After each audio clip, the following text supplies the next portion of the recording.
Hello friends, welcome to our YouTube channel BPSC Bihar. इस video के अंदर हम पीवाईक्यू बेस्ड रिवीजन करने वाले हैं for 71st BPSC prelims and TRE 4। इस वीडियो के अंदर हम लो हैंगिंग फ्रूट्स को टारगेट करेंगे। लो हैंगिंग फ्रूट्स माने आपके प्रेपरेशन नामक ट्री या वृक्ष के वो फल जो सबसे नीचे लगते हैं, सबसे आसान हैं, हर बार रिपीट हो रहे हैं, बट इनके बहुत पास होने की वजह से, एकदम सामने प्रेजेंट होने की वजह से आप इनको अवॉइड कर दे रहे हैं और एग्जाम में इनसे क्वेश्चंस आते ही आते हैं। तो हम इन लो हैंगिंग फ्रूट्स को, जो अवॉइडेबल टॉपिक्स हैं, उनको अवॉइड न करके अभी ही पढ़ेंगे, ताकि आगे जाकर के इसके 2-3 रिविजन्स कर लिए जाएं और ये टॉपिक इतना आसान हो जाए कि बाएं हाथ से सॉल्व कर लिया जाए। इसमें ना के बराबर समय लगे परीक्षा में और आप कॉम्प्लिकेटेड क्वेश्चंस के लिए समय बचा सकें। तो हमने जो लो हैंगिंग फ्रूट्स आइडेंटिफाई किए हैं, these are those topics which are the most repeated themes and topics. और हमने एक वीडियो की थी इसी टाइटल के साथ, most repeated themes and topics. उसी वीडियो में से एक्सट्रैक्ट करके ये सारे टॉपिक्स लिए लाए जा रहे हैं और इनको हम एक रिविजन लेक्चर सीरीज के अंदर कवर करेंगे। ये लेक्चर 2 है। लेक्चर 1 ऑलरेडी आ चुका है, जिसके अंदर हमने कुछ इंडियन पॉलिटी और मॉडर्न हिस्ट्री में ओवरलैपिंग होने वाले टॉपिक्स को कवर किया है, जैसे कि कॉन्स्टिट्यूशनल जो कमिटीज़ थी, ड्राफ्टिंग कमेटी जैसे बहुत सारी मेजर माइनर कमिटीज़ और कुछ पहली कैबिनेट, इंटरिम गवर्नमेंट, इस जैसे टॉपिक्स को कवर किया है। बहुत साधारण से, सिंपल से, समाइनल से टॉपिक्स हैं, लेकिन पिछले 10 वर्षों में इनसे इतने क्वेश्चंस बने हैं कि आप हैरान हो जाएंगे देख करके। हर वर्ष एक क्वेश्चन ऑलमोस्ट रहता है। किसी किसी वर्ष तो आपको 2 या 2 से ज़्यादा 3-4 प्रश्न में मिल जाएंगे। बीपीएससी के सिविल सर्विसेज एग्जाम के अलावा teacher recruitment, AAO, CDPO, then combined comparative examination और भी जितने परीक्षाएं बीपीएससी कंडक्ट करवाती है, उन सब में इनसे प्रश्न बनते हैं। तो ये कुछ फेवरेट्स टॉपिक्स में से है। इन टॉपिक्स को हम छोड़ने की गलती नहीं करेंगे। जो स्टैटिक मजबूत करने की बात टॉपिक्स कहते हैं ना, वो यही है। जो सिंपल टॉपिक्स हैं, जो हर बुक में अवेलेबल है, कहीं से भी कोई भी पढ़ सकता है, किसी भी सोर्स से, उनको इतना स्ट्रॉन्ग कर लो कि परीक्षा में थोड़ी सी स्ट्रैटेजी के साथ जो कॉम्प्लिकेटेड टॉपिक्स हैं उनको निकाल सको। यही होती है तैयारी। तो चलिए अपनी तैयारी को स्ट्रॉन्ग करते हैं।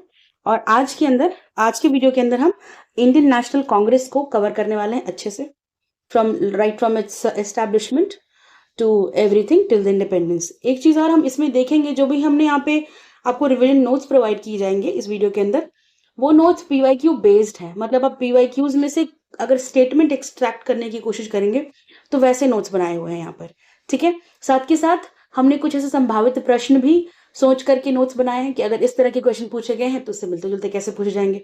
साथ में हमने एमसीक्यूज को भी कवर किया हुआ है, पीवाईक्यूज को भी कवर किया हुआ है, क्वेश्चंस भी सॉल्व करेंगे इस वीडियो के अंदर। चलिए शुरू करते हैं। इंडियन नेशनल कांग्रेस हमारा आज का लो हैंगिंग फ्रूट टॉपिक। पहली चीज, इसके फाउंडेशन और फर्स्ट सेशन से रिलेटेड कुछ चीजें देख लेते हैं। एलन ऑक्टेवियन ह्यूम नाम के एक ब्रिटिश ऑफिसर थे जो इंडियन सिविल सर्विसेज में काम करते थे। इन्होंने 1884 के अंदर 84 में इंडियन नेशनल यूनियन नाम का एक ऑर्गेनाइजेशन स्थापित किया, जो कि प्रीकर्सर था इंडियन नेशनल कांग्रेस का। यहाँ पे मैंने वायलेट से या पर्पल कलर से इसको हाईलाइट किया हुआ, मतलब इस तरह से क्वेश्चन बन चुका है, इस फैक्ट से क्वेश्चन आ चुका है। इट्स अ पीवाईक्यू, ठीक है। तो 1884 में इंडियन नेशनल यूनियन एओ ह्यूम एस्टैब्लिश करते हैं। इंडियन नेशनल कांग्रेस जो है 1885 में बनती है। इसका पहला सेशन जो है, यहाँ पर आप देख सकते हैं, बॉम्बे के अंदर गोकुलदास तेजपाल संस्कृत विद्यालय में हुआ था। वेन्यू देख लीजिएगा, मे भी आगे जाके पूछ सकते हैं ये लोग। पहला सेशन 28 दिसंबर को हुआ था 1885 में। इसी सेशन में दादा भाई नौरोजी ने बोला था कि इंडियन नेशनल यूनियन का नाम चेंज करके आप क्या करो, इंडियन नेशनल कांग्रेस कर दो। तभी से हम कहते हैं कि 1885 में इंडियन नेशनल कांग्रेस की संस्थापना हुई है। और किन्होंने की थी? एओ ह्यूम ने की थी। इसके अंदर 72 डेलीगेट्स शामिल हुए थे पहले वाले सेशन के अंदर, बॉम्बे वाले सेशन के अंदर। इसके प्रेसिडेंट थे, जो पहला सेशन था उसके प्रेसिडेंट थे WC बैनर्जी। ये भी क्वेश्चन पूछा जा चुका है। और पहले जनरल सेक्रेटरी थे एओ ह्यूम, जो कि इसके फाउंडर हैं। आपको आई होप ये स्टेटमेंट क्लियर रहा हो। आगे बढ़ते हैं अर्ली सेशंस एंड प्रेसिडेंट्स के ऊपर। तो जो आप अर्ली सेशंस देखो, सबसे पहले की सेशंस के पहले एक चीज देख लेते हैं कि कौन थे वायसरॉय जब ये बनी थी संस्थान। तो लॉर्ड डफरिन जो थे 1884 से लेकर के 98 के बीच में ये रहे हैं वायसरॉय, ठीक है। तो because he was the viceroy, इन्होंने कांग्रेस को उस टाइम पे मॉक किया, ये कहते हुए कि it is an organisation of microscopic minorities, मतलब बहुत छोटी माइनॉरिटी को रिप्रेजेंट करता है। ठीक है, एक तो मेजॉरिटी लोगों को रिप्रेजेंट भी नहीं कर रहा, ऊपर से माइक्रोस्कोपिक मिनॉरिटीज है, तो एक तरह से इसकी मौकरी की मजाक उड़ाया था लॉर्ड डफरिन ने, क्योंकि इन्होंने स्टेटमेंट बेस्ड क्वेश्चंस पहले पूछे हैं बीपीएससी ने कि फलाना स्टेटमेंट किसने दी थी, और वो स्टेटमेंट या तो कांग्रेस के लिए होती है या कांग्रेस के सेशन में दी गई होती है, कांग्रेस के बारे में होती है, तंज कसते हुए, प्रोत्साहन करते हुए, सराहना करते हुए आपको सारे स्टेटमेंट्स के बारे में आइडिया होना चाहिए, इसलिए लॉर्ड डफरिन की स्टेटमेंट आपको पता होना चाहिए, माइक्रोस्कोपिक माइनॉरिटीज की ऑर्गेनाइजेशन कहा था। आगे बढ़ते हैं। The second session of Congress it was held in 1886 at Calcutta. तो पहला बॉम्बे, दूसरा कैलकाटा, एबीसी का ए भूल जाइए, बीसी ऐसे याद रख सकते हैं, ठीक है। तो बॉम्बे एंड देन सेकंड जो सेशन है वो कैलकाटा में। इसके प्रेसिडेंट थे दादा भाई नौरोजी, और इस सेशन में 33 मुस्लिम डेलीगेट्स पार्टिसिपेट किए थे। ये मैं मेंशन क्यों कर रही हूँ, क्योंकि इन्होंने पूछा हुआ है कि कितने मुस्लिम डेलीगेट्स पार्टिसिपेट किए थे, तो ये आपको पता होना चाहिए कि 33 मुस्लिम डेलीगेट्स हैड पार्टिसिपेटेड, ठीक है। आगे बढ़ते हैं। बदरुद्दीन तायबजी जो थे ये पहले मुस्लिम प्रेसिडेंट बने हैं, इसके ऊपर भी क्वेश्चन बना है, बीपीएससी में नहीं दूसरे एग्जाम्स में, तो संभावना है कि बीपीएससी में पूछ सकते हैं। पहले मुस्लिम प्रेसिडेंट कौन थे आईएनसी के, और किस सेशन में बने थे वो, तीसरे सेशन में।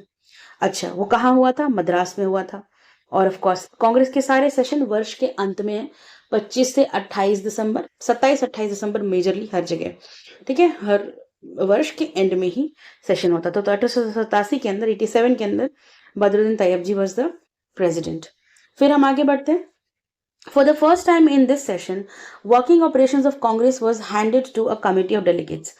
तो क्या हो देख रहे हैं आप यहाँ पे 607 डेलीगेट्स पार्टिसिपेट किए थे तीसरे सेशन के अंदर, काफी सारे लोग हैं। पहले वाले में सिर्फ 72 थे, ठीक है, और यहाँ थर्ड वाले में देखिए 607 लोग हैं। तो एक कमिटी ऑफ डेलीगेट्स बनाई गई थी और कांग्रेस के वर्किंग ऑपरेशंस उस डेलीगेट को दिया गया था कि आप इसके वर्किंग ऑपरेशन संभालिए। मतलब आप देख सकते हो अभी काम डेलीगेट हो रहा है, डिसेंट्रलाइजेशन हो रही है, एज इन चीजें हैंड ओवर की जा रही है, फंक्शनिंग में आ गई है, फुल फॉर्म में आ गई है कांग्रेस, इंडियन नेशनल कांग्रेस, ठीक है। आगे बढ़ते हैं। रहीमतुल्ला एम सयानी, ये दूसरे मुस्लिम प्रेसिडेंट, ये बीपीएससी पूछ चुकी है क्वेश्चन, ठीक है। रहीमतुल्ला एम सयानी के ऊपर क्वेश्चन पूछ चुकी है। 1896 का सेशन जो कलकत्ता में हुआ था उसके अंदर प्रेसिडेंट थे ये आप प्लीज अच्छे से ध्यान रखिएगा। इसी सेशन के अंदर रविंद्रनाथ टैगोर जी ने पहली बार वंदे मातरम गाया था पब्लिक में, लोगों के सामने, ठीक है। कौन सा सेशन, 1896, कहाँ, कलकत्ता में। कौन थे चेयरमैन, रहीमतुल्ला एम सयानी, ये दूसरे मुस्लिम प्रेसिडेंट हुए हैं, और इसी में पहली बार वंदे मातरम रविंद्रनाथ टैगोर जी के द्वारा गाया गया था। अगला देखते हैं, जॉर्ज यूल, ये पहले इलेक्टेड यूरोपियन प्रेसिडेंट थे इंडियन नेशनल कांग्रेस के। आप देख रहे हो इंडियन, आप देख रहे हो कि मुस्लिम प्रेसिडेंट पहले कौन रहे हैं, ठीक है। तो अभी बारी आती है यूरोपियन प्रेसिडेंट की। तो जॉर्ज यूल थे, ये पहले यूरोपियन प्रेसिडेंट थे जो कि इलेक्ट होकर प्रेसिडेंट बने थे, ठीक है। एंड इन्होंने 4th सेशन ऑफ कांग्रेस को प्रिजाइड किया था। ये जो सेशन था इलाहाबाद सेशन के अंदर, जॉर्ज यूल यूरोपियन प्रेसिडेंट थे 1888 के अंदर, 88 में। कुछ ब्रिटिश कमिटी ऑन प्रोपेगेंडा देखना है कि ब्रिटिश कमिटी ऑफ इंडिया करके एक कमिटी बनाई गई थी जो कि विलियम डिग्बी के द्वारा लंदन में फॉर्म की गई थी 1889 में। इसका लक्ष्य था कि हमें कांग्रेस के और कांग्रेस के जो कारण हैं, जिन मुद्दों को लेकर के कांग्रेस बनी है, उसके लिए सपोर्ट हासिल करना है। अब क्योंकि रूल कर रहा है, the British Raj is ruling over India, तो जो ब्रिटिश राज है वो तो ब्रिटेन में बैठा हुआ है ना, एम्पायर, तो वहां पे बात पहुंचनी चाहिए, ब्रिटेन के अंदर पता चलना चाहिए इंडिया के अंदर क्या एक्सेसेस, क्या अट्रॉसिटीज हो रही हैं, तभी तो वहां से वो पावर जो है वो चाहे तो विड्रॉ करेगी या कुछ भी चेंजेस लाने तो लाएगी। तो वहां पर ब्रिटेन के अंदर अवेयरनेस जगाने के लिए, सपोर्ट गैदर करने के लिए ये British committee of India William Digby के द्वारा स्टार्ट किया गया था लंदन के अंदर। ये इंडियन नेशनल कांग्रेस की ही एक कमिटी थी। इन्होंने एक वीकली मैगजीन इंडिया नामक शुरू किया, जिसका ऑब्जेक्टिव था कि हम ब्रिटिशर्स के बीच में मैटर्स रिलेटिंग टू इंडिया, मतलब भारत के मुद्दों को लेकर के अवेयरनेस बनाएंगे। मैंने बताया ये चीज, ठीक है। आपको विलियम डिग्बी का नाम भूलना नहीं है, और कहाँ पे बनी थी ये याद रखना है। Prominent leaders in resolutions, Mrs Annie Besant, अब ये एक एंग्लो आयरिश ओरिजिन की महिला है जो कि थियोसॉफिकल सोसाइटी की ये मेंबर रही हैं 1907 से 1933 तक। थियोसॉफिकल सोसाइटी ऑल्दो फाउंड तो न्यूयॉर्क में हुआ था, जिसको कर्नल ऑलकॉट एंड ब्लेवेट्स्की ने मिलकर फाउंड किया था, ठीक है, न्यूयॉर्क में, लेकिन फिर इसके हेडक्वार्टर शिफ्ट करके मद्रास आरडीआर में ले आए गए थे, और वहां पर हम देख सकते हैं कुछ सालों बाद एनी बेसेंट इससे जुड़ी और इसकी प्रेसिडेंट बनी 1907 से 1933 तक। करती क्या थी थियोसॉफिकल सोसाइटी, स्पिरिचुअलिटी के बारे में बातें, अलग अलग धर्मों को कंपेयर करना, फेथ के ऊपर, लॉज ऑफ नेचर के ऊपर स्टडी, ठीक है, कि प्रकृति क्या है और फिर हमारा ऑब्जेक्टिव क्या है। तो स्पिरिचुअल ऑर्गेनाइजेशन थी, ठीक है, आप इतना समझ सकते हैं। बट ये न्यूयॉर्क में स्टार्ट किया गया था ऑल कॉटन ब्लेवेत्स्की के द्वारा, बट इंडिया में इसका हेडक्वार्टर शिफ्ट हो गया था और उसकी प्रेसिडेंट एनी बेसेंट थी for some years, like these one years, you can see long years. फिर 1916 में हम देख सकते हैं कि एनी बेसेंट ने होम रूल मूवमेंट शुरू किया है। 1917 में फिर क्या होता है कि वो महिला प्रेसिडेंट बनती है। अभी क्योंकि हम एनी बेसेंट को पढ़ रहे हैं एज महिला प्रेसिडेंट, तो इनका थोड़ा सा बैकग्राउंड देखना था कि ये थी कौन, इनका और क्या इंपॉर्टेंट काम था। तो पहली चीज यहाँ पे थियोसॉफिकल सोसाइटी वाला, फिर आ गया आपका होम रूल मूवमेंट। ऑल्दो एक और होम रूल लीग मूवमेंट था जिसको बाल गंगाधर तिलक ने शुरू किया था, पहले होम रूल लीग मूवमेंट वही लेके आए थे, ठीक है। उसके बाद एनी बेसेंट का स्टार्ट हुआ था होम रूल लीग मूवमेंट। अब देखते हैं 1917 में इनको महिला प्रेसिडेंट बनाया, पहली महिला प्रेसिडेंट बनी थी ये कांग्रेस की 1917 के कलकत्ता सेशन में, ठीक है। 17 Calcutta, first woman president Annie Besant. चलिए आगे बढ़ते हैं थोड़ा सा और। देखिए जब आप कलकत्ता पढ़ेंगे ना तो उसके बाद ही आपके दिमाग में आना चाहिए कि अच्छा ठीक है वो पहली प्रेसिडेंट थी, but first Indian woman president कौन थी, तो वो थी सरोजनी नायडू। इनके बारे में भी आगे है। और ये पहली महिला, इंडियन महिला थी, ठीक है, 1925 के कानपुर सेशन के अंदर। तो ये थोड़ा याद करना आसान रहेगा, क से कलकत्ता, क से कानपुर। तो ये जो महिलाएं हैं ये क वाले सेशन को, सॉरी, क वाले सेशन को प्रेजाइड की हैं। क्या हो गया, चला गया, ठीक है, कलकत्ता सेशन में एंड कानपुर सेशन में, ठीक है, ऐसे ध्यान रखिएगा। थोड़ा और इंपॉर्टेंट कांग्रेस सेशंस देखते हैं, पीवाईक्यू पे बेस्ड है ये सारा। 27th जो सेशन हुआ था इंडियन नेशनल कांग्रेस का, ये बांकीपुर बिहार में हुआ था, ये 1912 में। और यहाँ पर चेयरमैन जो प्रेसिडेंट थे वो RN मुधोलकर थे। बांकीपुर सेशन पे क्वेश्चन बन चुका है, ठीक है, बांकीपुर बिहार में है, किस वर्ष, 1912 में। अब इस सेशन में कुछ इंपॉर्टेंट हुआ है तो वो देख लेते हैं। A.O. ह्यूम जो कि फाउंडर हैं, इनको फादर ऑफ कांग्रेस बोला गया था इसी बांकीपुर के सेशन में जो 1912 में हुआ है, ठीक है। एक और बिहार का इंपॉर्टेंट सेशन, CR दास जो थे वो 1922 के सेशन के प्रेसिडेंट थे, ये सेशन गया में हुआ था। तो गया सेशन 1922 और बांकीपुर सेशन 1912। तो पहला सेशन जो बिहार में हुआ था 1912 का हुआ था, उसके बाद फिर गया सेशन 1922, ये आपको याद होना चाहिए। एक और चीज, जो CR दास है इनको 1921 के सेशन के लिए प्रेसिडेंट नॉमिनेट किया गया था, लेकिन उस वक्त ये जेल में होने के कारण इनके हाकिम अजमल खान एक्टिंग प्रेसिडेंट थे, ठीक है, इनके जगह पर वो प्रेसाइड किए थे। फिर जब जेल से छूटकर आए तो अगले वर्ष 1922 में चेयरमैन ये रहे CR दास, चित्तरंजन दास, जिन्होंने स्वराज पार्टी का गठन किया था मोतीलाल नेहरू के साथ मिलकर के। फिर हम देखते हैं the joint session of Indian national Congress and Muslim League, it was held at Lucknow in 1916। 1916 के सेशन बहुत इंपॉर्टेंट है, ठीक है, इसके अंदर बहुत कुछ हुआ है, लेकिन इसका थोड़ा सा प्री कर्सर देख लेते हैं कि इंडियन नेशनल कांग्रेस और मुस्लिम लीग जो कि 1906 में बनी थी, ठीक है, उनके ऑब्जेक्टिव्स अलग थे। इंडियन नेशनल कांग्रेस का उनका उनसे पुराना हिस्ट्री था, लेकिन क्योंकि दोनों की ऑल्दो थोड़े थोड़े लक्ष्य मिलते जुलते थे, इसलिए साथ में काम करने के बारे में सोचा गया। और इसको ब्रोकर किया था बाल गंगाधर तिलक ने। उन्होंने बोला था कि आप लोग साथ में आकर के काम क्यों नहीं करते, तो एक पैक्ट साइन किया गया था जिसको लखनऊ पैक्ट कहते हैं। और उस पैक्ट के अंदर ये दोनों साथ आ गए थे। और वो जो सेशन था 1916 का सेशन था, जिसमें एक अग्रीमेंट होता है इंडियन नेशनल कांग्रेस और मुस्लिम लीग के बीच में। उस टाइम पे चेयरमैन थे अंबिका चरण मजूमदार लखनऊ सेशन के। अब एक चीज और हुई थी, यहाँ पर एक्सट्रीमिस्ट और मॉडरेट्स का एक स्प्लिट हुआ था सूरत में 1907 में। वो स्प्लिट अब खत्म होता है। मतलब हमको पता है इंडियन नेशनल कांग्रेस में एक नरम दल था, एक गरम दल था, मॉडरेट्स और एक्सट्रीमिस्ट अलग अलग आइडियोलॉजी के लोग थे, ठीक है। जैसे कि हमारे एक्सट्रीमिस्ट हो गए अपने लाल बाल पाल, ठीक है, लाल लाजपत राय अपना, और अरविंदो घोष, फिर आपको बाल गंगाधर तिलक और बिपिन चंद्र पाल, ये सब आपको एक्सट्रीमिस्ट मिजाज के नेता पता है, इनके तरीके अलग थे। और मॉडरेट जो थे अपने गोपाल कृष्ण गोखले, उनके सारे सपोर्टर्स वगैरह। तो आप इस तरह से इन नेताओं को पढ़े हैं, मॉडरेशन एक्सट्रीमिस्ट को पढ़े हैं, इनके काम करने के तरीके को पढ़े हैं, no entry movement, council entry, और इसके ऊपर changes in pro, changes in sub topics को लेकर के इनके ऊपर काफी लड़ाई हुई कि कुछ लोग चाहते थे अपने तरीके बदलना, कुछ लोग चाहते थे कि वो काउंसिल में, प्रोविंशियल काउंसिल में बैठें, अपनी बात रखें। But then there were certain other ideologies जिन्होंने बोला था कि नहीं, कि हमें जरूरत नहीं है वहां पर जाकर के बैठने की, वी नीड नॉट पार्टिसिपेट अंग्रेजों के प्रोविंशियल काउंसिल के अंदर। तो इसको लेकर के इनके बीच में मतभेद हुआ था। और मतभेद का ये नतीजा था कि इंडियन नेशनल कांग्रेस के 1907 के सूरत के सेशन के अंदर इनके बीच में स्प्लिट हो गया था, ये अलग हो गए थे, एक्सट्रीमिस्ट बाहर चले गए थे, अब इंडियन नेशनल कांग्रेस के अंदर सिर्फ मॉडरेट्स थे। तो 1916 के लखनऊ सेशन में मर्जर होता है। तो एक चीज आप याद रखना कि 1907 का स और सूरत का स, ठीक है, स से सूरत, स से सात, अगर भूल जाते हो तो याद रख सकते हो। और रास बिहारी घोष, ये घोष साहब यहाँ पे प्रेसिडेंट थे। मर्जर जो हुआ था वो ये अंबिका चरण मजुमदार वाले सेशन में, जिसमें अंबिका चरण मजुमदार चेयरमैन थे, लखनऊ वाले सेशन में मर्जर हुआ है। ठीक है, 7 में स्प्लिट, 16 में मर्जर, और दो चीजें, लखनऊ पैक्ट मुस्लिम लीग और इंडियन नेशनल कांग्रेस के बीच में, और ये एक्सट्रीमिस्ट और मॉडरेट्स के बीच में मर्जर। अगर इन्होंने कभी वर्ड ऐसा यूज किया कि merger of INC and Muslim league, please उस स्टेटमेंट को काट देना, क्योंकि merger of extremists and moderates था। आईएनसी और मुस्लिम लीग के बीच में लखनऊ पैक्ट हुआ था, ठीक है, अग्रीमेंट हुआ था, पैक्ट हुआ था। चलिए आगे बढ़ते हैं। कुछ फेमस कोट्स। 1916 का सेशन बहुत इंपॉर्टेंट सेशन है। इसके अंदर एक फेमस कोट दिया था तिलक ने, बाल गंगाधर तिलक ने, बोलता कि स्वराज मेरा जन्मसिद्ध अधिकार है और मैं इसे लेकर रहूंगा। Swaraj is my birth right and I shall have it. ये क्वेश्चन पूछ चुकी है बीपीएससी पहले भी, आपको ये स्टेटमेंट पता होना चाहिए। तो कांग्रेस के सेशंस में दिए गए इंपॉर्टेंट स्टेटमेंट्स हमको मालूम होने चाहिए।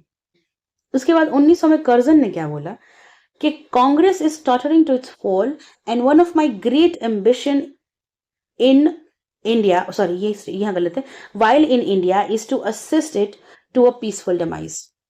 ठीक है, तो इन्होंने ये स्टेटमेंट दिया है, और ये स्टेटमेंट देने वाले जो पुरुष है वो है लॉर्ड कर्जन। लॉर्ड तो कहना भी नहीं चाहिए लोगों को, कर्जन है, ठीक है। और ये स्टेटमेंट पूछ सकते हैं आगे जाकर के, ध्यान रखिएगा।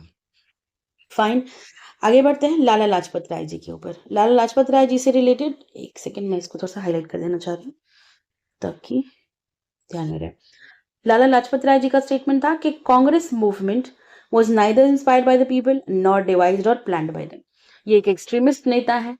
इनको जब इनकी वो रही होगी, इनका दुख प्रकट, इनकी जब थोड़ी सी निराशा रही होगी कांग्रेस के साथ, माफ करिए, तो इन्होंने इस तरह के स्टेटमेंट्स दिए थे।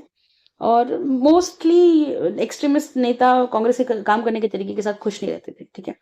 तो इनका ये था कि ये ना ही लोगों से इंस्पायर्ड है, ना ही लोगों ने इनको डिवाइस किया है, ना लोगों के द्वारा प्लान किया गया है। तो ये इतनी इंपॉर्टेंस नहीं दे रहे हैं अपने स्टेटमेंट के अंदर इसको। तो ये 3 स्टेटमेंट्स आप ध्यान रखिएगा। एक तो पूछा जा चुका है इन दोनों के बारे में, एक और मैंने शुरुआत में बताया था, लॉर्ड डफरिन जो बोले थे कि माइक्रोस्कोपिक माइनॉरिटी है। 4 हो गया अभी तक, स्टेटमेंट सारे ध्यान रखिएगा। फिर आगे बढ़ते हैं, एंटी कांग्रेस मूवमेंट्स कुछ कुछ चले हैं। सर सैयद अहमद खान ने 1888 के अंदर United India patriotic association form किया, और इसका ऑब्जेक्टिव क्या था? आपको पता है 1885 में कांग्रेस बन गई है। अब इसके 3 साल बाद सैयद अहमद खान ने ये वाला एसोसिएशन फॉर्म किया है। ऑब्जेक्टिव है कि कांग्रेस को रिस्ट्रिक्ट करना है from spreading its ideals to masses, मतलब लोगों तक इसके आइडियल्स, इसके ऑब्जेक्टिव्स पहुंच ना पाए, ठीक है। And to keep people away from the Congress, तो ना कांग्रेस लोगों तक पहुंच पाए, ना लोग कांग्रेस में घुल मिल पाए, तो रिलेशन ना बने। हुआ भी था ऐसा, मतलब कांग्रेस को इलीट की ऑर्गेनाइजेशन, ब्राह्मण्स की ऑर्गेनाइजेशन, ब्राह्मणिकल ऑर्गेनाइजेशन समझा जाता था। काफी समय लगा कांग्रेस को अपनी पकड़ बनाने में। ये तो मेजरली गांधी जी की एंट्री के बाद होता है कि हम मास मूवमेंट्स देखते हैं, जहाँ पे वीकर सेक्शंस, लोअर सेक्शंस, जो विमेन हैं, ऐसे सोसाइटी के सेक्शंस जो मेन स्ट्रीम में नहीं रहती हैं, जो बहुत डिप्राइव्ड और मार्जिनलाइज्ड होते हैं, वो सब भी पार्टिसिपेट कर रहे हैं कांग्रेस के मूवमेंट में, ठीक है। तो ये काफी हद तक मुझे लगता है कि कामयाब ही रहे थे, है ना, क्योंकि ये जो यूनाइटेड इंडिया पेट्रियोटिक एसोसिएशन है, इसके चेयरमैन का नाम आपको याद रहना चाहिए, ठीक है। और इन्होंने अपने ऑब्जेक्टिव पे बखूबी काम किया कि इन्होंने, वन सेकेंड, ये वाला सही नहीं लग रहा, हाँ, कि इन्होंने कांग्रेस के स्प्रेड को रोका, and United India patriotic association. आगे बढ़ते हैं, नोटेबल सेशंस कुछ देखना होगा हमको। लॉर्ड विलिंगटन, एक दूसरे किसी पीसीएस में क्वेश्चन बना हुआ है पहले भी, कि लॉर्ड विलिंगटन जो है ये कांग्रेस के 30th सेशन में पार्टिसिपेट किए थे, और वो सेशन था बॉम्बे का 1915 का सेशन। लेकिन उस वक्त ये लॉर्ड वाइसरॉय नहीं थे, ठीक है, ये बाद में जाके वाइसरॉय बने Lord Willingdon. I think 40s के अराउंड, 39-40s के आसपास थे ये। और ये देख सकते हैं आप, उस वक्त ये गवर्नर ऑफ बॉम्बे थे। जब ये 30th सेशन में आए थे तब ये गवर्नर ऑफ बॉम्बे थे। तो इकलौता कोई ऐसा आपको लॉर्ड याद करना हो अगर, कि कौन सा कोई वायसरॉय था, जो उस वक्त तो वायसरॉय नहीं था, but yes he took part in the Congress session, he was Lord Wellington, he was the then governor of Bombay. ऐसे सवाल बन सकते हैं। फिर महात्मा गांधी एकमात्र सेशन को प्रिजाइड किए थे, वह 1924 का बेलगाम सेशन। बेलगाम अभी के कर्नाटका में पड़ता है, north western part of Karnataka है, ठीक है। इंडियन नेशनल कांग्रेस का बेलगाम सेशन के प्रेसिडेंट गांधी। तो गांधी जी के अलावा एक चीज और, हाँ, गांधी जी ने क्या सजेस्ट किया था, इनका क्या टेक था फॉर आईएनसी, कि इंडिपेंडेंस के बाद ना इसको वाइंड अप कर देना। जिस शुद्ध ऑब्जेक्टिव के साथ इसको शुरू किया गया है वो अचीव कर लेने के बाद इसको वाइंड अप कर देना, तो इसकी गरिमा बरकरार रहेगी। लेकिन सुना नहीं वो। अब बाकी में हम नहीं जानते आगे आगे क्या हुआ, क्या परिस्थितियां रही होंगी, क्या लोगों की अपनी मंशाएं रही होंगी कि इसको कंटिन्यू किया गया, बट गांधी जी का सजेशन था कि इसको वाइंड अप कर देना चाहिए। यूपीएससी में ये क्वेश्चन पूछा जा चुका है, Gandhi ji suggested winding up of INC. Next, तो ये क्योंकि एक यूपीएससी का क्वेश्चन है, it is very important that he suggested winding up of INC post independence. मैंने सरोजनी नायडू के बारे में डिस्कस किया था जब हमने एनी बेसेंट का डिस्कस किया था, तो यहाँ पे देखिए 1879 में इनका जन्म हुआ, 1949 तक ये रही हैं। एंड ये बहुत फेमस पोएट थी, ठीक है, कोकिला कहते थे ना इनको, I think something related to koel. एक सेकेंड, भारत की कोकिला या नाइटिंगेल ऑफ इंडिया कही जाने वाली सरोजनी नायडू, है ना। इन्होंने 1925 के कानपुर सेशन में, जो कि 40th सेशन था इंडियन नेशनल कांग्रेस का, उसकी प्रेसिडेंट थी। ये पहली इंडियन फीमेल प्रेसिडेंट बनती हैं आईएनसी की। बाद में ये गवर्नर भी थी उत्तर प्रदेश की 1947 से लेकर के 49 के बीच में। ये यूनाइटेड प्रोविंसेस है, by the way, not Uttar Pradesh, it's United provinces, ठीक है। और अब देखते हैं थोड़ा सा जवाहरलाल नेहरू जी के इंपॉर्टेंट सेशंस। ये प्रेसिडेंट थे आईएनसी के किन किन सेशंस के। पहला है 1929 में लाहौर सेशन हुआ। एक चीज याद रखिए, 1928 में जो सेशन हुआ था उसमें मोतीलाल नेहरू चेयरमैन थे। तो आप थोड़ा सा इसको ऐसे याद रख सकते हैं कि 28 में पिताजी और 29 में बेटे को उन्होंने चेयरमैनशिप दे दी, प्रेसिडेंटशिप फॉरवर्ड कर दी कि बेटा तुम संभालो। सो 28 मोतीलाल नेहरू, 29 जवाहरलाल नेहरू, आप इस तरह से इसको याद कर सकते हैं। और एक चीज और मैंने बताई थी ना कि जो वुमेन चेयरपर्सन या वुमेन प्रेसिडेंट वाला सेशन है उसमें क स्टेट्स की जो जगह के नाम है उसमें क है, तो क से कलकत्ता, क से कानपुर, ठीक है। तो कलकत्ता सेशन पहला एनी बेसेंट द्वारा, जो कि किसी महिला ने प्रिजाइड किया था, और पहले इंडियन महिला वाला सेशन प्रिजाइड किया जाने वाला है कानपुर सेशन। तो आप ये के का कनेक्शन मत भूलिएगा, याद रह जाएगा, ठीक है। तो हम यहाँ पे आते हैं नेहरू जी के ऊपर। 1929 नेहरू जी का, जवाहरलाल नेहरू का लाहौर सेशन, जिसपे इन्होंने प्रिजाइड किया था, इसमें पूर्ण स्वराज रेजोल्यूशन पास हुआ था। पीवाईक्यू है, पूछा जा चुका है। अब पूर्ण स्वराज बात आई कि पूर्ण स्वराज हमें अचीव करना, ये रेजोल्यूशन पास कर दिया गया 1929 में। और इनको इनसे पहले जो हमें देखना है कि स्वराज का चर्चा कब आया था, तो 1906 के सेशन में स्वराज को पहली बार मेंशन किया गया था। This was the first time in 1906 session, ठीक है। फिर 1936 में अप्रैल के अंदर, 1 अप्रैल, लखनऊ में एक स्पेशल सेशन हुआ है, उसके भी प्रेसिडेंट जवाहरलाल नेहरू थे। ये एक स्पेशल सेशन है, नॉट लाइक रेगुलर सेशन जो कि दिसंबर में होता है। 1936 में जो दिसंबर में सेशन हुआ वो फैजपुर में हुआ था। वो एक विलेज में ऑर्गेनाइज किए जाने वाला सेशन है। इंडियन नेशनल कांग्रेस के सेशंस अमूमन शहरों में ही हुए हैं, विलेज में ऑर्गेनाइज होने वाला पहला सेशन, इकलौता सेशन है फैजपुर सेशन 1936 में, और चेयरमैन है जवाहरलाल नेहरू। तो 3 बार आप देख सकते हो प्रेसिडेंटशिप इनको मिली है, 3 बार प्रेसिडेंट रहे हैं ये।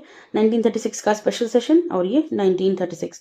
तो आप अगर वैसे देखें तो 2 ही टाइम्स है, क्योंकि ये सेम ही ईयर के अंदर प्रेसिडेंटशिप है, ठीक है। चलिए, प्लानिंग कमेटी। तो प्लानिंग कमेटी 51st सेशन जो इंडियन नेशनल कांग्रेस का होता है, it was held eight Haripura, Gujarat के अंदर, और इसके प्रेसिडेंट थे सुभाष चंद्र बोस। फरवरी में हो रहा है 1938 में सेशन। इस सेशन में इन्होंने एडवोकेट किया था कि रोमन स्क्रिप्ट हिंदी लैंग्वेज के लिए यूज करते हैं। तो आज के टाइम पे हम कहते हैं ना, मैं आ रही हूँ, तो आप MAIN मैं लिख रहे हैं, ठीक है। आप देवनागरी में नहीं लिखते हैं, जो हम व्हाट्सएप वगैरह के लिए इस्तेमाल कर रहे हैं। तो यही वाला स्क्रिप्ट इन्होंने एडवोकेट किया था। अब हम रोजमर्रा की भाषा में इस्तेमाल कर ही रहे हैं, ऑफिशियल नहीं आया है। इन्होंने उस वक्त इसके लिए एडवोकेट किया था। फिर नेशनल प्लानिंग कमेटी, तो ये एस्टैब्लिश हुई थी इसी सेशन के अंदर, गुजरात के ही हरिपुरा सेशन के अंदर ही। जवाहरलाल नेहरू प्रेसिडेंट बनाए गए थे इसके। और जो हमारे देश में प्लानिंग, जो 5 ईयर प्लान का सिस्टम था, ये हमने यूएसएसआर से अडॉप्ट किया। 2014 तक हमारे यहाँ चली है प्लानिंग। 2015 से नीति आयोग का गठन हो गया, तो प्लानिंग कमीशन को स्क्रैप कर दिया गया है। ये प्लानिंग कमीशन एक सोशलिस्ट इंस्पिरेशन से थोड़ा सा रूटेड था, क्योंकि यूएसएसआर से अडॉप्टेड था, तो वो थोड़ा सा कनेक्शन आप देख सकते हैं। बट थोड़ा सा ध्यान रखिएगा कि जवाहरलाल नेहरू को प्रेसिडेंट बनाया गया था। कब बना था? ये हरिपुरा सेशन के अंदर। And then in 1939 we have the Tripuri session which was again presided over by the Subhash Chandra Bose, although he resigned. Reason क्या था? क्योंकि कुछ वैचारिक मतभेद हुए थे गांधी जी के साथ ऑन द मोडस ऑपरेंडी के कैसे काम करना है उसको लेकर के, तो इन्होंने रिजाइन कर दिया and Rajendra Prasad had to take over as the chairman, as the president. तो you need to remember 2 sessions where Subhash Chandra Bose was the president. एक है 1938 का सेशन और एक है 1939 का सेशन, कंसेक्यूटिवली है। हरिपुरा वाला सेशन पहले था कि त्रिपुरी वाला सेशन पहले था, ये याद रखिएगा आप अल्फाबेटिकल ऑर्डर में। एच और टी में से पहले कौन आता है? एच आता है ना, तो हरिपुरा सेशन पहले हुआ। और 1929 में ही फॉरवर्ड ब्लॉक की भी इन्होंने संस्थापना की थी, सुभाष चंद्र बोस ने ही। ठीक है, एक ही चीज और आपको याद हो गई। थोड़ा सा हम लेटर कांग्रेस सेशन देख लेते हैं, ये इंपॉर्टेंट। अबुल कलाम आजाद जो हैं, ये प्रेसिडेंट रहे 1940 से 46 तक के बीच में ही, 6 इयर्स की प्रेसिडेंटशिप। ऑल रेगुलर सेशंस नहीं हुए थे उस वक्त, but he was only the president. जो लास्ट टाइम पे प्रेसिडेंट रहता है वो सस्टेन करता है अंटिल नया प्रेसिडेंट इलेक्ट हो अगले सेशन के लिए। साथ के साथ ये यंगेस्ट भी थे। 35 साल की उम्र में सबसे पहले पहला सेशन जो उन्होंने प्रेजाइड किया था वो था दिल्ली में कांग्रेस का एक स्पेशल सेशन 1923 के अंदर। So he was only 35 at that time और ये यंगेस्ट प्रेसिडेंट हुए। क्वेश्चन बन सकता है तो अबुल कलाम आजाद रखिएगा। लॉन्गेस्ट में भी यही है 40 से 46। फिर वी हैव जेबी कृपलानी, ये 1946 मेरिट सेशन के अंदर ये इलेक्ट हुए थे प्रेसिडेंट, और इंडिपेंडेंस के टाइम पे भी यही प्रेसिडेंट थे। फिर 48 में डॉक्टर पट्टाभी सीतारामैया जो है, ये जयपुर के जो सेशन हुआ था आईएनसी का सेशन, उसके प्रेसिडेंट 1948 में, the last session of Congress. ठीक है, उसके बाद तो आप देख ही सकते हैं पॉलिटिकल पार्टी में conversion and all of that. National anthem से रिलेटेड कुछ चीजें हैं यहाँ पर, देखते हैं। तो जनगण मन, इसको कंपोज तो किया है रविन्द्रनाथ टैगोर ने। इसको नेशनल एंथम के तौर पे अडॉप्ट किया गया था 24 जनवरी 1950 को। 26 जनवरी को हमने कॉन्स्टिट्यूशन को अडॉप्ट किया है 1950 में, उसके 2 दिन पीछे इसको अडॉप्ट किया गया था। ठीक है, 2 दिन पीछे अडॉप्ट किया गया था जनगण मन को।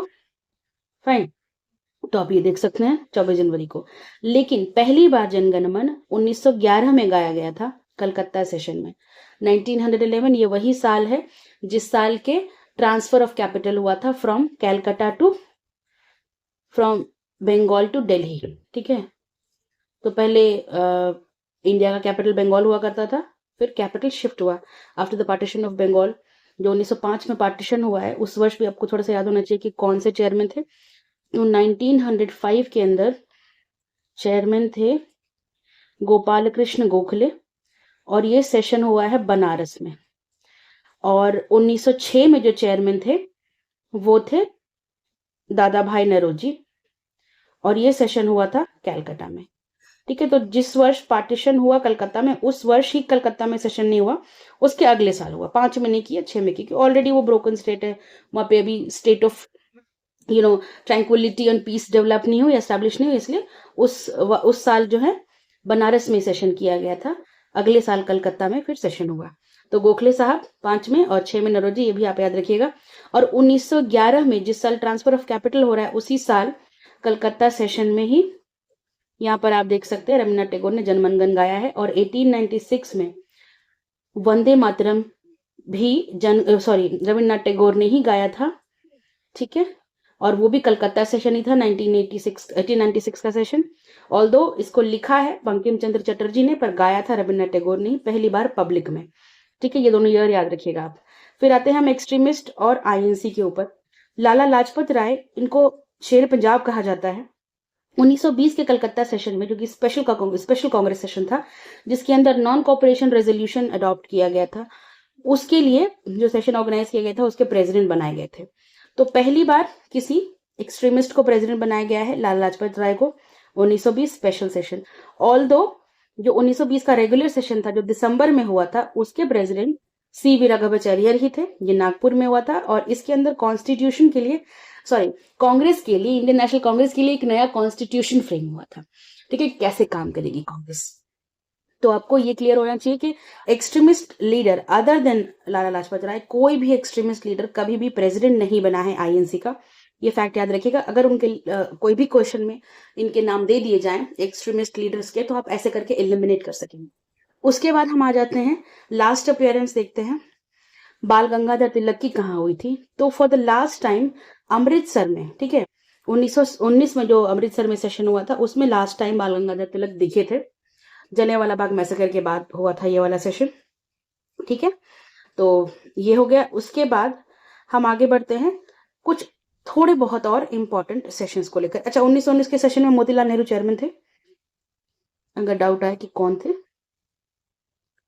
ठीक है, फिर 1928 का सेशन है, कलकत्ता में हुआ था, इसमें भी मोतीलाल नेहरू ही चेयरमैन थे, प्रेसिडेंट थे। इन्होंने ऑल इंडिया यूथ कांग्रेस इसी वर्ष एस्टैब्लिश किया। All India youth Congress came into being this very year only. ठीक है, उसके बाद 1931 का आपसे इस कराची सेशन देख लो। ये वल्लभ भाई पटेल इसके प्रेसिडेंट है। गांधी इरविन पैक्ट साइन हुआ और इस पैक्ट को इसी सेशन के अंदर 1931 के सेशन के अंदर ही इंडोर्स किया गया था। तो आपको पता होगा कि जब कराची आ रहे थे गांधी जी, तो इनको काले झंडे के साथ इनका स्वागत किया गया था इन प्रोटेस्ट, क्योंकि इन्होंने जिन टर्म्स पे इरविन के साथ पैक्ट साइन किया वो लोगों को पसंद नहीं आया, क्योंकि उसके तहत उन्होंने भगत सिंह की फांसी रोक नहीं पाए थे। तो लोग बहुत नाराज थे उनसे कि आप किस तरह का अग्रीमेंट करके आए हैं।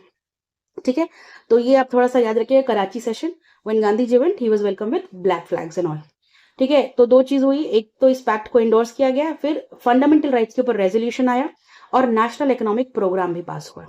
ठीक है, 1931 का सेशन बहुत इंपॉर्टेंट है, ये तीनों पॉइंटर्स आपको याद होने चाहिए, the endorsement of this GI pact and then FRS and NEP. आगे हम थोड़े से क्वेश्चन सॉल्व करते हैं। चलिए, हमने मेजरली जो भी नोट्स बनते थे पीवाईक्यू बेस्ड बना लिए, थोड़े से क्वेश्चंस देख लेते हैं और इनको सॉल्व करके प्रैक्टिस हो जाएगी। The Indian national Congress was founded on the basis of safety valve theory to protect the British government from threats, which leader said that. तो ये कहा था इन ऑप्शंस में से लाला लाजपत राय ने। जो एक्सट्रीमिस्ट लीडर थे लाला लाजपत राय, उन्होंने काफी स्टेटमेंट्स दिए हैं अगेंस्ट द कांग्रेस की, मतलब फॉर द कांग्रेस की, इनकी जो बनने का ऑब्जेक्टिव है उसको लेकर के। तो जब कांग्रेस एस्टैब्लिश हो रही थी तो इसको लेकर के दो थ्योरीज दी गई थी। आपको ये दोनों थ्योरीज का कम से कम आइडिया होना चाहिए प्रीलिम्स के लिए कि किसने दी थी और क्या ऑब्जेक्टिव था। तो एक था सेफ्टी वेल थ्योरी। तो ऊपर जो आप क्वेश्चन देख रहे हैं उसके अंदर स्टेटमेंट पढ़िएगा, क्यों सेफ्टी वेल थ्योरी दी गई थी और सेफ्टी वेल थ्योरी का मतलब क्या था। ये था कि to protect the British government from threats. ठीक है, सरकार को, ब्रिटिश सरकार को थ्रेट से बचाने के लिए जो ये थ्योरी दी गई थी, और ये लाला जी के द्वारा दी गई थी। ठीक है, लाला लाजपत राय। एक और थ्योरी थी जिसको कहते हैं लाइटनिंग कंडक्टर थ्योरी, ये गोपाल कृष्ण गोखले ने दी थी। इनके हिसाब से था कि पब्लिक ग्रीवियंसेस को एब्जॉर्ब करने का मीडियम हो जाएगा जो कांग्रेस हम बना रहे हैं, this is going to be serving as a medium for preventing the violent uprisings and etcetera things like this. ठीक है, तो लाइटनिंग कंडक्टर थ्योरी तो लोगों के ग्रीवियंसेस को ऑब्जर्व करने के लिए और वायलेंट अपराइजिंग्स को प्रिवेंट करने के लिए। गोपाल कृष्ण गोखले आप ये नहीं भूल सकते हैं, और लाला लाजपत राय जी का नाम सेफ्टी वाल से रिलेटेड नहीं भूल सकते। ठीक है, दो तीन चीजें हैं, ध्यान रखनी है। आगे बढ़ते अगले क्वेश्चन की तरफ। How many Muslim delegates participated in second convention of the Indian national Congress. 66 BPSC का क्वेश्चन है, आप देख सकते हो 33 डेलीगेट्स, मुस्लिम डेलीगेट्स कितने थे, 33 आए थे। हमने ये क्वेश्चन में आगे नोट्स में डील किया हुआ है। अगला question, at which place was the 27th session, 27वां सेशन इंडियन नेशनल कांग्रेस का कहाँ हुआ था, बांकीपुर में हुआ था। आर.एन. मुधोलकर जो थे ये थे प्रेसिडेंट, हमने पढ़ लिया है, आपको ये क्वेश्चन कर लेना चाहिए। अगला सवाल, who said Swaraj is my birth right and I shall have it, ये कहा था बाल गंगाधर तिलक ने, और ये 1916 के सेशन में कहा था। ये भी आपको याद होना चाहिए। ठीक है, जो ये मर्जर हुआ है, लखनऊ मर्जर वाले सेशन में कहा था इन्होंने। 65वें बीपीएससी का सवाल है, the precursors, next question, the precursors of Indian national Congress was, precursor कौन था।